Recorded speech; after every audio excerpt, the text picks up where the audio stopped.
খাগড়াছড়ি সদর উপজেলার কৃষি উৎপাদন বৃদ্ধি, পুষ্টি সমৃদ্ধ খাদ্য নিশ্চিতকরণ এবং প্রান্তিক কৃষকের পুনর্বাসনের লক্ষ্যে 2025-26 অর্থ বছরে কৃষি পুনর্বাসন সহায়তা কর্মসূচির আওতায় ৩০০ জন কৃষকের মাঝে গ্রীষ্মকালীন বিভিন্ন উফসি ও হাইব্রিড জাতের শাকসবজির বীজ, চারা, সার ও প্রয়োজনীয় কৃষি উপকরণ বিতরণ করা হয়েছে।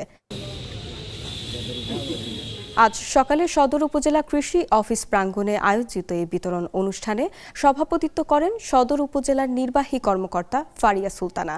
অনুষ্ঠানে প্রধান অতিথি হিসেবে উপস্থিত থেকে কৃষকদের হাতে বিভিন্ন জাতের গ্রীষ্মকালীন শাকসবজির বীজ, লেবুর চারা, সার ও কৃষি উপকরণ তুলে দেন পার্বত্য জেলা পরিষদের নির্বাহী কর্মকর্তা ফারিয়া সুলতানা।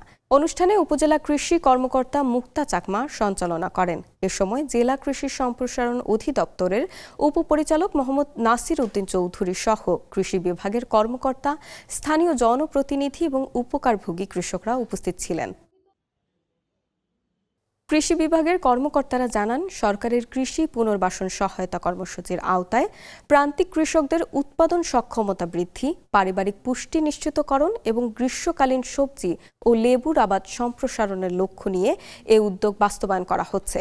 এতে কৃষকদের উৎপাদন ব্যয় কমবে এবং আধুনিক ও উন্নত জাতের ফসল চাষে আগ্রহ আরও বৃদ্ধি পাবে। অনুষ্ঠানে বক্তারা বলেন, দেশের খাদ্য নিরাপত্তা নিশ্চিত করতে কৃষকদের উৎপাদনমুখী কার্যক্রমে সম্পৃক্ত রাখার বিকল্প নেই। জলবায়ু পরিবর্তনের চ্যালেঞ্জ মোকাবেলা করে টেকসই কৃষি ব্যবস্থা গড়ে তুলতে সরকারের বিভিন্ন প্রণোদনা এবং সহায়তা কর্মসূচি কৃষকদের জন্য গুরুত্বপূর্ণ ভূমিকা রাখছে। এসব সহায়তা কৃষকদের অর্থ সামাজিক উন্নয়নের পাশাপাশি স্থানীয় পর্যায়ে কৃষি উৎপাদন বৃদ্ধিতেও ইতিবাচক প্রভাব ফেলবে। এদিন উদ্বোধনী অনুষ্ঠানের মাধ্যমে খাগড়াছড়ি সদর উপজেলার ৩০০ জন কৃষকের মাঝে পর্যায়ক্রমে গ্রীষ্মকালীন বিভিন্ন জাতের শাকসবজির বীজ, লেবুর চারা, সার ও প্রয়োজনীয় কৃষি উপকরণ বিতরণ কার্যক্রম আনুষ্ঠানিক সূচনা করা হয়। পার্বত্য চট্টগ্রাম কৃষক মন্ত্রণালয়ের সচিব মহোদয় সহ অন্যান্য উচ্চ পদস্থ কর্মকর্তাগণ আমাদের এই এলাকা সফরে এসেছেন। বন্যা সময়ে তারা বিভিন্ন জায়গায় ত্রাণ সামগ্রী বিতরণ করেছেন। ওনারা ঘোষণা দিয়েছেন যে বন্যা পরবর্তীতে পুনর্বাসন কার্যক্রম গ্রহণ করা হবে এবং কোনো মানুষ, কোনো সিটিজেন যাতে কোনো ধরনের ক্ষতির সম্মুখীন না হয়, তারা যাতে ক্ষতি পুষিয়ে উঠতে পারে, সেটা হোক কৃষক।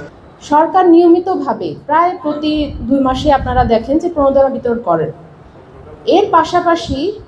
এর পাশাপাশি এখন দুর্যোগ আক্রান্ত যারা, তাদের জন্য বিশেষ প্রণোদনাও সরকার দিবেন।